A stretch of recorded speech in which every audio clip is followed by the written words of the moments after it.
ತಟದಲ್ಲಿದೆ ಪವಿತ್ರವಾದ ಭೂಮಿ ಅಯೋಧ್ಯೆ.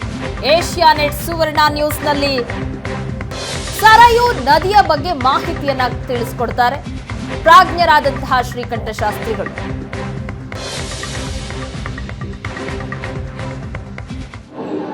ನಾವೀಗ ಪವಿತ್ರ ನದಿ ಸರಯೂ ತಟದಲ್ಲಿದ್ದೇವೆ. ಸರಯೂ ಹೀಗೆ ನಿಷ್ಕಲ್ಮಶವಾಗಿ ನಿರ್ಮಲವಾಗಿ ಹರಿತಾ ಇದ್ದಾಳಲ್ಲ, ಇದರ ಹಿಂದೆ ಒಂದು ಕಥೆ ಇದೆ. ಶ್ರೀರಾಮಚಂದ್ರರು ತಾಟಕಾವಧಿಗಾಗಿ ವಿಶ್ವಾಮಿತ್ರರ ಜೊತೆಗೆ ಹೋಗುವಾಗ ವಿಶ್ವಾಮಿತ್ರರು ಈ ಕಥೆಯನ್ನು ಹೇಳ್ತಾರೆ. ಕೈಲಾಸ ಪರ್ವತೆ ರಾಮ ಮನಸ ನಿರ್ಮಿತಂ ಸರಹ ಬ್ರಹ್ಮಣ ನರಶಾರ್ದೋಲ.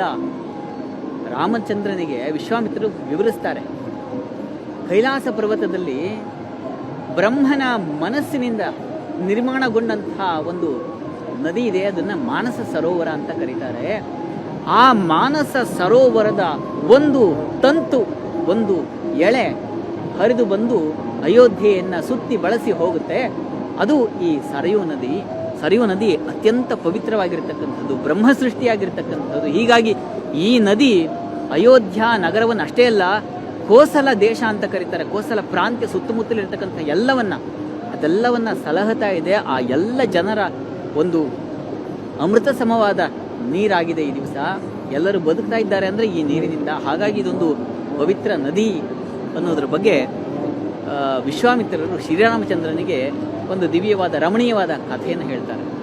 ಹಾಗೆ ಆ ಹೊತ್ತಿನಿಂದಲೂ ತ್ರೇತಾಯುಗದಿಂದಲೂ ಈ ಹೊತ್ತಿನವರೆಗೂ ಈ ಸರಯೂ ಅವಿರತವಾಗಿ ತನ್ನ ಒಂದು ಜಲಧಾರೆಯನ್ನು ಹರಿಸ್ತಾ ಇದ್ದಾಳೆ.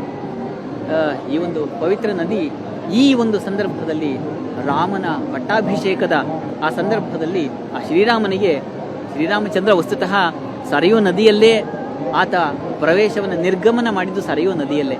ಹೀಗಾಗಿ ಇಂತಹ ನದಿಯನ್ನೇ ಮತ್ತೆ ಶ್ರೀರಾಮನ ಆ ಶಿಲೆಗೆ ಅಭಿಷೇಕವನ್ನು ಮಾಡಿ ಶ್ರೀರಾಮನನ್ನ ಪೂತಗೊಳಿಸಲಾಗುತ್ತೆ.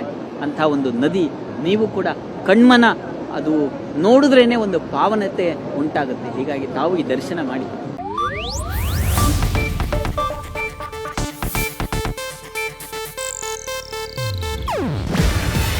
ಇದು ಏಷ್ಯಾನೆಟ್ ನ್ಯೂಸ್ ನೆಟ್ವರ್ಕ್ ಪ್ರಸ್ತುತಿ.